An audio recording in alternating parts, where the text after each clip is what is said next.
রাতে বাচ্চারা কান্নাকাটি করলে কোরআনের 3টি সূরা পড়ুন, আপনার বাচ্চার কান্না অলৌকিকভাবে বন্ধ হয়ে যাবে। রাত্রে 2টা-3টা বাজে আপনাকে আর বিরক্ত হতে হবে না। বাচ্চারা অনেক কান্নাকাটি করে, অনেক মা বোঝে যে সন্তান লালন পালন করতে কত কষ্ট।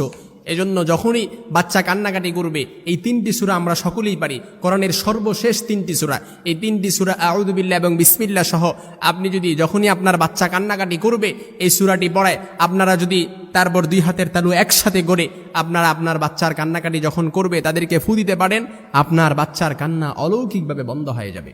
3টি সূরা। তবে শর্ত হচ্ছে যখনই কান্নাকাটি করবে তখন আপনাকে ওযু করে নিয়ে আসতে হবে, অর্থাৎ আপনি নিজে ওযু করে আসতে হবে।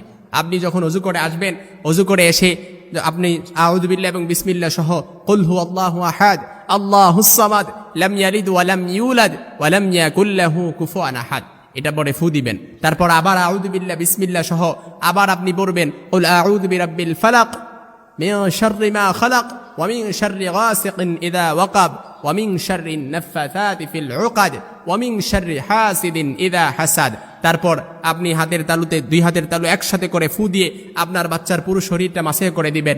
তারপর আবার আউযু বিল্লাহ বিসমিল্লাহ পরে পড়বেন কুল আউযু বিরাব্বিন নাস মালিকিন নাস ইলাহিন নাস মিন শাররিল ওয়াসওয়াসিল খান্নাস আল্লাযী ওয়াসওয়িসু ফি সুদুরিন নাস মিনাল জিন্নাতি ওয়ান নাস। যখন আবার 2 হাতের তালু একসাথে করে ফু দিয়ে তারপর আপনার বাচ্চার পুরো শরীর মাসে করে দিবেন, আপনার বাচ্চার কান্না সাথে সাথে অলৌকিকভাবে বন্ধ হয়ে গেছে। রাত্রিবেলা আপনি সারাদিন অফিস করে আসছেন, রাত্রিবেলা বাচ্চার কান্নার জন্য আপনি ঘুমাতে পারেন না, এই জন্য আপনাকে আর বিরক্ত হতে হবে না। তারপরও যদি আপনার বাচ্চার কান্না বন্ধ না হয় তখন আপনি কি করবেন? তখন আপনি একটু তেল আর একটু পানি নেবেন, তেল আর পানি মিশ্রণ করে তারপর এটার মধ্যে সূরাতুল ফাতিহা একবার পড়ে 3 বার বিসমিল্লাহিল্লাযী লা ইয়াদুররু মা ইসমিহি শাইউন ফিল আরদি ওয়ালা ফিস সামাই ওয়া হুয়াস সামিউল আলিম বলে আপনি ফু দিবেন। ফু দিয়ে তারপরে এই তেলটা হাতের আঙ্গুলির মধ্যে তেল আর পানিটা মিশ্রণ করা একটু নিয়ে তারপর বাচ্চার কানে এবং নাকের ছিদ্রের মধ্যে একটু লাগিয়ে দিবেন, দেখবেন বাচ্চার কান্না বন্ধ হয়ে গেছে।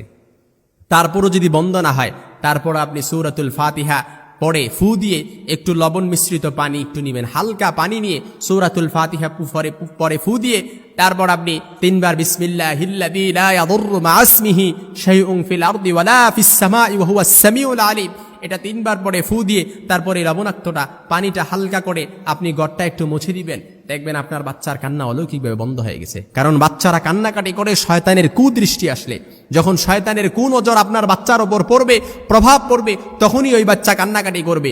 এজন্য শয়তানের কুনজর থেকে বাঁচাতে হলে আপনাকে এই কোরআনের 3টি সূরা পড়ে আপনার বাচ্চার শরীরটাকে বন্ধ করে দিতে হবে। তাহলে শয়তান, ব্ল্যাক ম্যাজিক, জাদুটোনা, সেহের কোনো কিছুই আপনার বাচ্চাকে ক্ষতি করতে পারবে না ইনশাআল্লাহ। এজন্য এই আমলটি একেবারে ফলপ্রসূ আমল এবং পরীক্ষিত আমল।